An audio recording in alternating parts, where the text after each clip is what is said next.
Bonjour à tous. Alors dans notre vue strasbourgeoise, nous sommes ici, quartier de l'Esplanade, et je voulais vous expliquer certaines choses que j'aime ou que j'aime un peu moins ici à la ville de Strasbourg. Alors prenons le côté positif, ce que j'aime. Ce que j'aime, c'est surtout ceci, c'est-à-dire ce sont des trottoirs totalement surbaissés avec une ligne guide pour les personnes non-voyantes pour pouvoir s'arrêter et vraiment des arrondis excessivement sympathiques à prendre en fauteuil roulant. Et la cause en est aussi parce que la ville de Strasbourg est excessivement bien développée en matière de cyclisme. Vous trouvez des pistes cyclables un petit peu partout. Alors c'est une des rares villes de France, sincèrement. Tous ces passages sont très bien faits, dans le sens où quand vous pouvez descendre d'un trottoir, vous pourrez automatiquement remonter de la même façon sur l'autre trottoir.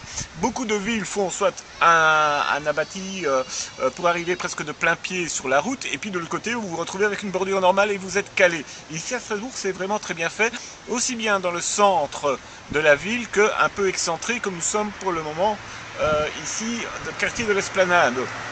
Alors, je vais maintenant vous parler d'un petit truc que j'aime le moins dans la ville de Strasbourg. C'est pour tout de suite, je vous explique ça.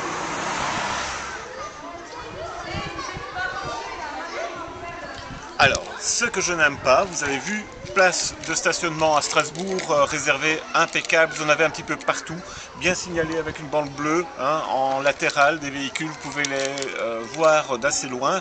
Par contre, il y a un petit panneau là-bas qui est pas très sympa, qui est payant. Alors bien sûr, la ville a tout à fait le droit de faire payer les stationnements réservés. On en a déjà beaucoup discuté sur le blog Andy Mobility. Pas très logique, vu qu'il faut beaucoup plus de temps pour un fauteuil roulant pour atteindre les différents endroits où il veut y aller. Par exemple, si on veut aller à la cathédrale, il faudra à un certain moment se renseigner, prendre une allée transversale, on va perdre du temps, mais là on est tarifié plein pot comme un valide qui peut lui allègrement comme une gazelle monter et faire un aller-retour en 10 minutes alors qu'il nous faudra une demi-heure. Quelque chose ne va pas à ce niveau-là. Alors bien évidemment, l'esprit de la lettre au niveau de l'Europe, c'était de dire pas de limitation dans le temps et pas de place payante. Malheureusement, l'Europe a laissé cette faculté aux mairies et aux locaux de taxer ces places, comme elle le ferait pour n'importe qui d'autre. Dommage. Il faut quand même savoir qu'à Strasbourg, toutes les places ne sont pas de cette nature, c'est beaucoup plus au niveau du centre-ville que nous retrouverons cette caractéristique. Lorsque nous avons été du côté de l'Esplanade, et vous aurez pu voir une vidéo à ce niveau, et bien là, les places étaient totalement gratuites. Voilà, ça c'était pour le petit point négatif, et on continue la visite de Strasbourg.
Actuellement place Kléber où l'accessibilité est très facile, vous atteindrez ça par les rues piétonnes ici au centre de Strasbourg. Cette rue Kléber a différents commerces très intéressants dont notamment la Fnac et un peu plus loin en prolongation un magasin Nespresso. Ça c'est pour la pub, mais ce n'est pas tous les jours que l'on en trouve très facilement. Voilà pour notre petite balade au sein de la place Kléber.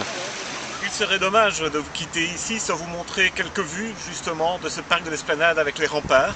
Je vous propose de nous y balader un petit peu, juste pour avoir une petite vue, nous préoxygéner par rapport au centre de Strasbourg et de son trafic incessant. On y va tout de suite.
détail intéressant, il y a des toilettes publiques accessibles aux fauteuils roulants, aussi bien côté dames que côté hommes.